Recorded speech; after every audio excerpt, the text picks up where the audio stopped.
ಪ್ರತಿ ಸಲ ಹಿಂಗೆ ಬರ್ತಾರೆ. ನಿಮ್ಗೆ ಪರಿಹಾರ ಕೊಡ್ತೀವಿ, ಹೋಗಿರೋ ಬೆಳೆ ನಷ್ಟ ಕಟ್ಟಿ ಕೊಡ್ತೀವಿ, ಅಲ್ಲಿಂದ ಇನ್ಸೂರೆನ್ಸ್ ಮಾಡಿಸ್ತೀವಿ, ಎಲ್ಲಾನು ಹೇಳ್ತಾರೆ.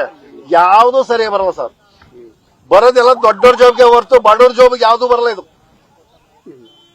ನಮ್ಮ ಪಾಣಿ ಉಳಿಸ್ಕೊತಾರೆ, ನಮ್ಮ ಅರ್ಜಿ ತಗೋತಾರೆ, ಯಾವುದೇ ತಗೊಂಡ್ರೆ ನಮಗೆ ಬರಲ್ಲ. ಇದು ನೋಡಕ್ ಮಾತ್ರ ಬಂದು ಎಲ್ಲಾ ತಲೂ ವೀಕ್ಷಣೆ ಮಾಡಿಸ್ತಾರೆ.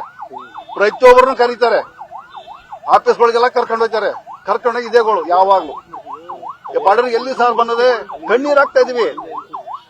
ಯಾವ್ದಾರ ಬೆಳೆದ್ರೆ ಬೆಳೆ ರೈಟ್ ಇಲ್ಲ. ಅದು ನಮ್ಮ ಹತ್ರ ತಗೋದು 5 ರೂಪಾಯಿ, ಅವ್ರು ಮಾರೋದು 50 ರೂಪಾಯಿ. ಎಲ್ಲಾನ ರೈತರು ಉತ್ತರ ಹೇಳ್ತಾರೆ, ಬರೀ ಬಂದು ಹೇಳಿ ಆಶ್ವಾಸನೆ ಕೊಡ್ತಾರೆ, ಯಾರು ಮಾಡಲ್ಲ. ಏನು ಮಾಡಿ ನಾವು ಜೋಳ ಹಾಕಿದೋ, ಜೋಳದೆಲ್ಲ ಪೂರ್ತಿ ಬೆಳೆ ರೋಗ. ಬೀಜ ಕೊಡ್ತಾರೆ, ಒಂದು ಬೀಜ ಸರಿ ಹುಟ್ಟಲ್ಲ, ಹುಟ್ಟದೆ ಎಲ್ಲ ಬೆಳೆ ಬರ್ತದೆ. ಒಂದ್ ಎಕರೆ ಹಾಕ್ತಿವಿ, 10,000, 15,000, 20,000 ಖರ್ಚು ಮಾಡ್ತೀವಿ. ಸಿಗದ 5 ವರ್ಷ ಸಿಗಾಕಲ್ಲ. ಆ ಪರಿಸ್ಥಿತಿ ರೈತನ್ ಬಂದದೆ. ಭತ್ತ ಇಲ್ವೇ ಇಲ್ಲ ಬಿಡಿ, ಭತ್ತ ನೋಡಂಗೆ ಇಲ್ಲ, ನೀರೇ ಇಲ್ಲ. ಕವಲಾಗ ನೀರ್ ಬಿಡ್ತೀನಿ ಅಂತಾರೆ, ಅರ್ಧ ಅಡಿ ನೀರ್ ಬಿಡ್ತಾನೆ, ನಲ್ಲಿ ಗೊತ್ತಲ್ಲ. ಏನ್ ಬೆಳೆಯನ ಬೆಳೆ ವಿಮೆ ಏನಾದ್ರು ನೀವು ದುಡ್ಡು ಕಟ್ಟಿದ್ರ? ನಾವು ಕಟ್ಟಿಲ್ಲ, ಬೇರೆಯವ್ರು ಕಟ್ಟಿದ್ರೆ ಅವ್ರಿಗೆ ಯಾರಿಗೂ ಬಂದಿಲ್ಲ.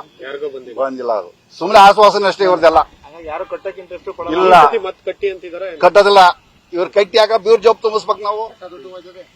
ಇವ್ರ ಜಾಬ್ ತುಂಬಿಸ್ಕೊತಾರೆ, ಇವ್ರು ತೀರ್ಸ್ಕೊತಾರ ಹೊರ್ತು ಬಡವ್ರ ಬಗ್ಗೆ ಯಾರು ತೀರ್ಸಲ್ಲ. ಇವರು ಈಗ ಬಂದ್ರು ನಮಗೆ ಪರಿಹಾರ ಕೊಡ್ತೀನಿ ಅಂತ ಹೇಳ್ತಾರಲ್ಲ, ಪರಿಹಾರ ಕೊಡ್ತಿಲ್ಲ. ಬೀಜವ ಕರೆಕ್ಟ್ ಒಳ್ಳೆ ಬೀಜ ಕೊಟ್ಟು ಒಳ್ಳೆ ಗೊಬ್ಬರ ಕಮ್ಮಿ ರೇಟ್ ಕೊಡಿಸಿದ್ರೆ ಅಷ್ಟೇ ಸಾಕು. ಅವರು ನಮ್ಗೆ ಯಾವ ಪರಿಹಾರ ಕೊಡೋದಿಲ್ಲ. ಅವರು ಎಲ್ಲಾ ಬಂದೋಗಿದೆ. ಬಿಳೆಕಾಯಿ ಒಂದು ಕಡೆ ಬಂದೈತೆ, ಬೀಜ ಅಂತ ಕೊಡ್ತಾರೆ, ಒಂದು ಬಿತ್ತನೆ ಬೀಜನೂ ಸರಿ ಇರಾಕಲ್ಲ.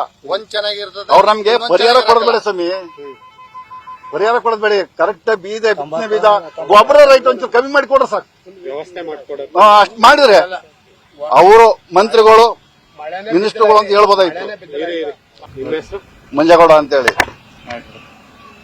ದಯವಿಟ್ಟು ನಮ್ಮ ಹಾಸನ ಜಿಲ್ಲೆಯಲ್ಲಿ ಒಂದನಿ ಮಳೆ ಅನ್ಕಿಲ್ಲ. ಮಾರ್ನಾಕಳ್ಳಿ ಕೃಷ್ಣಗೌಡ ಅಂತ ಮಾತಾಡ್ತಾರೆ. ಇಲ್ಲೇನೋ ಒಳಗಡೆ ಅಂತಿರ್ಬೋದು. ಈ ಕಡೆಗೆ ಹೋದ್ರೆ ಫುಲ್ ಗುಡ್ಕೊಂಡು ಯಾಕಂದ್ರೆ ದನ ಕರಿಗೆ ಮೇವೇ ಇಲ್ಲ. ಆ ರೀತಿಯಾಗಿದೆ. ಸರ್ಕಾರ ನಮ್ಮ ಹಳೆ ಹಸಿಬುರ ತಾಲೂಕಿಗೆ ಎಲ್ಲ ಕಡೆ ಒಂದ್ ಕಣ್ಣಿಟ್ರೆ ಮೊದಲನೇ ಒಳ ಹಸಿಬುರಕ್ಕೆ ಮೊದಲನೇ ಕಣ್ಣಿಡ್ಬೇಕು. ಅಷ್ಟು ಲಾಸ್ ಆಗಿದೆ. ಇದೆಲ್ಲ ಒಳದಡಂಗಿರ್ಬೋದು. ಈ ಕಡೆ ಹೋದ್ರೆ ಏನೂ ಇಲ್ಲ, ಎಂತದೂ ಇಲ್ಲ. ಒಂದ್ ದನಿ ಅನ್ಕಿಲ್ಲ ನಮ್ಮ ಕಡೆಗೆ, ಒಂದ್ ದನಿ ಅನ್ಕಿಲ್ಲ ಮಾತ್ರ ಈ ವರ್ಷ. ಹೆಂಗ್ ನಿಮ್ ರೈತರ ಪರಿಸ್ಥಿತಿ ಹೆಂಗೆ? ಅದೇ ಗತಿ ಹೋಗಿದ್ವಿ ರೈತರು. ಅಷ್ಟು ನಮ್ಮ ಈ ಸಲಿಕೆಲ್ಲ ಮುಂಗಾರು ಆಗೋದು, ಈ ಸರಿ ಮುಂಗಾರು ಒಂಚೂರು ಆಗಿಲ್ಲ. ದಯವಿಟ್ಟು ಹೇಳ್ತಾ ಇದ್ದೀನಿ, ನಮ್ಮ ಸರ್ಕಾರ ಒಳ್ಳೆ ದೇಶಪುರದೊಳಗೆ ಯಾವ್ದೇ ಕಾಡು ಕಡ್ಕಣಿಸ್ಬಾರ್ದು. ಯಾವ್ದೇ ಪಕ್ಷ ಇರಲಿ, ಈ ಭಾಗದ ರೈತರಿಗೆ ಈ ಸರಿ ಸಿಕ್ಕಾಪಟ್ಟೆ ಅನ್ಯಾಯ ಆಗಿದೆ. ಕಟ್ಟಿದೀವಿ. ಒಂದ್ ಎಕರೆಗೆ 500 ಚಿಲ್ಲರೆ ಕಟ್ಟಿದೀವಿ. ಇವಾಗ ಕಟ್ಸಿರೋದಲ್ಲ, ಕಳೆದ ವರ್ಷ ಕಟ್ಟಿದ, ಈ ವರ್ಷ ಕಟ್ಟಿರೋದು. ಅದು ನಮ್ಗೆ ಗೊತ್ತಿಲ್ಲ, ನಮ್ಗೆ ಗೊತ್ತಿದ್ರೆ ಹೇಳ್ತೀವಿ ಬಂದ್ರವ್ರಿಗೆ. ನಾವು ಈ ವರ್ಷ ಕಟ್ಟಿದೀವಿ. ನಮ್ಮ ಹೆಸರು ಕೃಷ್ಣೇಗೌಡ ಅಂತ, ಮಾರ್ನಾಯ್ಕ.